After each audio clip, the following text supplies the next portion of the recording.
से वापसी पर पहाड़ी इलाका है, ज़िगज़ैग रोड है, मक्का की तरफ जाती है वो। हाँ जी। बड़े बड़े पहाड़ हैं, ये देखिए, गहरी सी ऊंचे पहाड़ हैं, खुश्क पहाड़ है। मरी में तो सब्जा उगा हुआ है ना, यहाँ पे ये खुश्क पहाड़ है। आपकी भी तैयारी है साथ के नहीं? सड़क डबल है, जबरदस्त सड़क है। बड़े पहाड़ हैं, खुश्क पहाड़ है।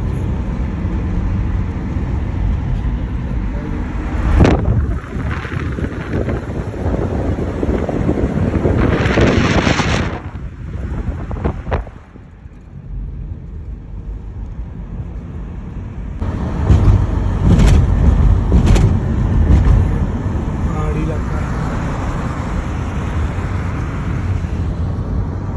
हाँ जी। मैंने कहा अभी गए नहीं।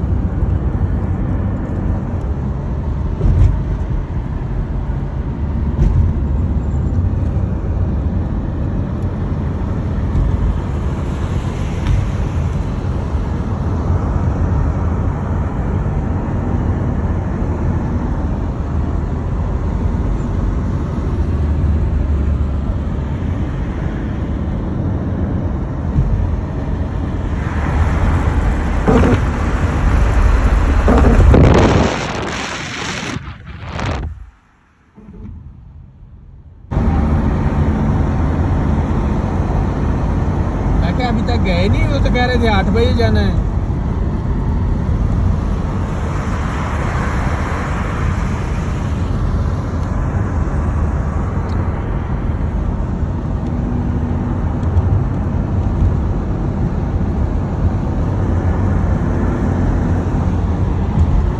ये बात ये कैब से वापसी पर मुद्दा रोड से कहते हैं, मुद्दा रोड।